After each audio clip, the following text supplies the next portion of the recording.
We are scholars and we study ancient texts. As you can see, I have a huge stack. So this is the box here, and I ripped up both of our addresses, you know, just to be nice, you know. But on the other side of the box, I guess his friend, or it could be him, John. It looks like his first name is John. Drew this on the bottom of the box, so be careful with this package as if it was Gwen.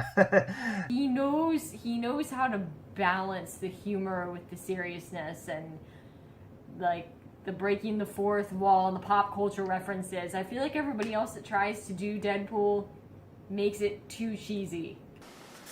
It's fucking brilliant. It's so weird and funny at the same time. I laughed my ass off reading this, and oh, it's not. It's so incredibly weird, and it's beautiful. And I really like weird. I like experiment in comics. I love experimentation. And I think a lot of people, maybe not everyone likes experimentation. You know, some people just want to read good stories. I like experimenting even if it fails. I like craziness. I like madness. I like when people dive into their unconscious and just grab whatever's there and splay it out on a page and try to make it into a beautiful story. I think that's the best stuff. I found this to probably be the most disturbing visually and really story-wise, but more so even visually, Batman book. It's the most visually disturbing Batman book I think I've ever read. And I tried to limit it to one per series, but this one is just, I couldn't leave it out because honestly it's terrifying. That's Arkham Asylum by Grant Morrison, art by Dave McKean. And I think Dave McKean really, I love Grant Morrison, but I think Dave McKean is the one who actually makes this book. Because without this art, I don't think this book would be nearly as impactful. But like this is probably the scariest image I've ever seen in a Batman book. Favorite comics of all time. The Killing Joke. And there's a movie just made of it, and I absolutely loved it. This is the deluxe edition just come out not too long ago. Well, maybe last year, a couple years ago, I don't know. But I've got the original first printing, but this right here is such a great book, great story. So if you haven't seen the movie or read this, definitely do it. Artwork's amazing in it, and according to D, he's crying tears of joy. Tears of joy, tears of joy, which are bloody as well. Bloody tears. But the art in this book is just, it's beautiful. It's probably one of my favorite. When I show people comics and stuff like that, that's one of the books I pull out, is one of these Frankenstein Alive, and just show the interior on it, and it just blows people away. Awesome cover. Nice. This magazine is Haunted, number 14, The Flaming Skull. We've got Dr. Death down there.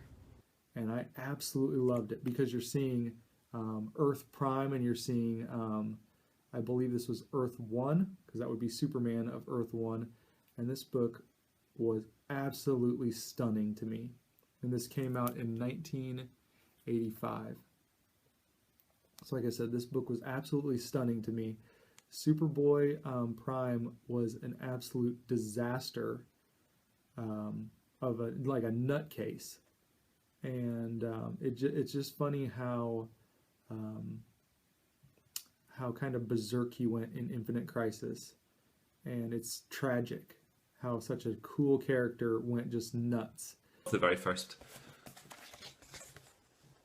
Detective Comics 27. Very first page. I love it. Brucey just smoking his pipe there. Look at his suit, it's fantastic. He's like, well, Commissioner, anything exciting happening?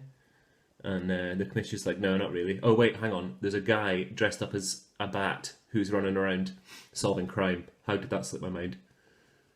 So straight away, after good stuff, that's Bruce's motor there. That's like the Batmobile. Like, that's the original one that Batman drives around in. See if I can see Batman in it.